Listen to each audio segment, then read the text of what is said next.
Hello guys এই লেখাକୁ ଟିକେ ନଜର ପକାନ୍ତୁ। ଏଠି ଲେଖା ହେଇଛି ଦାନ କରି ପୁଣ୍ୟ ଅର୍ଜିବା ପର ଜୀବନରେ ଆଲୋକ ଦେବା।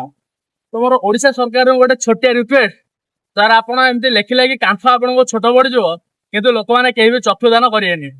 ସୋ ଆପଣ ଗୋଟେ ଛୋଟିଆ ରିକ୍ୱେଷ୍ଟ ମୋ ରଖନ୍ତୁ କି ଆପଣ ଲୋକଙ୍କୁ କେଉଁ ଆଶା ଦିଦି ଜରିଆରେ କି ଯାହାବି ହେଉ ଆପଣ ଲୋକଙ୍କୁ ଆର ପ୍ରୋସେସ ଜଣାନ୍ତୁ, ତାହେଲେ ଯାଇ ଲୋକମାନେ ଚକ୍ଷୁ ଦାନ କରିବାକୁ ଇଣ୍ଟରେଷ୍ଟେଡ ହେବେ। କାହିଁକି ନା ଲୋକମାନେ ଏଇ ଚକ୍ଷୁ ଦାନକୁ ଏଭଳି ଲେଖିବା ଦ୍ୱାରା ସେ ପ୍ରୋସେସ ଜାଣିନାହାନ୍ତି, ସେଥିପାଇଁ ସେ ଡରିକି ଚକ୍ଷୁ ଦାନ କରୁନାହାନ୍ତି। ଯୋଉମାନେ ଇଣ୍ଟରେଷ୍ଟ ଅଛନ୍ତି ତ ଆପଣ ଏ ପ୍ରୋସେସ ଲୋକଙ୍କ ପାଖକୁ ପଠାନ୍ତୁ ଆଶା ଦିଦି ଜରିଆରେ ହଉ, ତାହେଲେ ଲୋକମାନଙ୍କ ଭିତରେ ଥିବା ଯୋଉ ଡର ଚକ୍ଷୁ ଦାନ କରିବାର ସେଇ ଡର ସାଇଡ ହବ ଏବଂ ଲୋକମାନେ ଚକ୍ଷୁ ଦାନ କରିବାକୁ ବହୁତ ଇଣ୍ଟରେଷ୍ଟେଡ ହେବେ।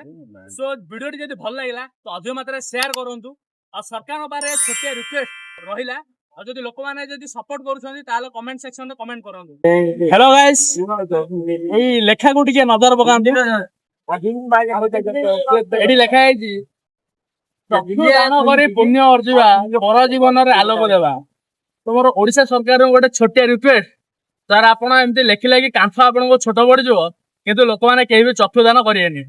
ସୋ ଆପଣ ଗୋଟେ ଛୋଟିଆ ରିକ୍ୱେଷ୍ଟ ମୋ ରଖନ୍ତୁ କି ଆପଣ ଲୋକଙ୍କୁ କେଉଁ ଆଶା ଦିଦି ଜରିଆରେ କି ଯାହାବି ହେଉ ଆପଣ ଲୋକଙ୍କୁ ଆର ପ୍ରୋସେସ ଜଣାନ୍ତୁ, ତାହେଲେ ଯାଇ ଲୋକମାନେ ଚକ୍ଷୁ ଦାନ କରିବାକୁ ଇଣ୍ଟରେଷ୍ଟେଡ ହେବେ। କାହିଁକି ନା ଲୋକମାନେ ଏଇ ଚକ୍ଷୁ ଦାନକୁ ଏଭଳି ଲେଖିବା ଦ୍ୱାରା ସେ ପ୍ରୋସେସ ଜାଣିନାହାନ୍ତି, ସେଥିପାଇଁ ସେ ଡରିକି ଚକ୍ଷୁ ଦାନ କରୁନାହାନ୍ତି। ଯୋଉମାନେ ଇଣ୍ଟରେଷ୍ଟ ଅଛନ୍ତି ତ ଆପଣ ଏ ପ୍ରୋସେସ ଲୋକଙ୍କ ପାଖକୁ ପଠାନ୍ତୁ ଆଶା ଦିଦି ଜରିଆରେ ହଉ, ତାହେଲେ ଲୋକମାନଙ୍କ ଭିତରେ ଥିବା ଯୋଉ ଡର ଚକ୍ଷୁ ଦାନ କରିବାର ସେଇ ଡର ସାଇଡ ହବ ଏବଂ ଲୋକମାନେ ଚକ୍ଷୁ ଦାନ କରିବାକୁ ବହୁତ ଇଣ୍ଟରେଷ୍ଟେଡ ହେବେ।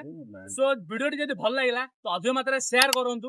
ଆଉ ସରକାରଙ୍କ ପାଖରେ ଛୋଟିଆ ରିକ୍ୱେଷ୍ଟ ରହିଲା, ଆଉ ଯଦି ଲୋକମାନେ ଯଦି ସପୋର୍ଟ କରୁଛନ୍ତି ତାହେଲେ କମେଣ୍ଟ ସେକ୍ସନରେ କମେଣ୍ଟ କରନ୍ତୁ।